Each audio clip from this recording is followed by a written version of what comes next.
ధర్మాన్ని మన దేశాన్ని రక్షించే రైతుకు సంబంధించి మీరు కంపల్సరీ ఫాలో అవ్వాల్సింది. రైతనే కాదు, నేను చెప్పిన చాలా ఉన్నాయి కదా, మడ్ హౌసెస్ గానీ హ్యాండ్ మేడ్ గానీ. నెక్స్ట్ అందరూ వ్యవసాయం చేయాల్సిందే మేడం. చేయకపోతే ఊరుకోండి, ఇది ఒక రూల్ పెడతాం. కాదు లేదు, బతుకులేదు.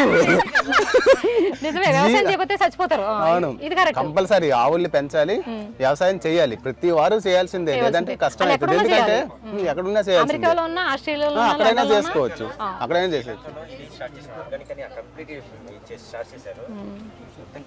ఒక్కసారి చేయకూడదు. అదేంటది? లేదు లేదు, మిస్టేక్ కాదు, అది ఒక పెద్ద వ్యాపారం, మోసం. అది శ్రీలంక అంతా ఒకసారి స్టార్ట్ చేయించిన కారణం ఏంటి తెలుసా? ఇంకొకటి చేయకూడదని. అట్లా చేయకూడదు. ఇప్పుడు చెప్పేది ఏంటంటే ఎవరి ఫుడ్ వాళ్ళు తయారు చేసుకోవాలి, ఎవరికి సరిపడక వాళ్ళు. చిన్నగా స్టార్ట్ చేయాలి, చిన్నగా స్టార్ట్ చేయాలి. సో ఈ స్పైసెస్ అండి మీరు గెస్ చేయాలండి, తీసుకునేటప్పుడు మెత్తగా ఉండాలి. ఇట్లా నొక్కితే మెత్తగా ఉండాలి. అలాగే గెస్ చేయడానికి ఇంకా ఆలోచన ఏమి లేదు, ఉండవు అక్కడ.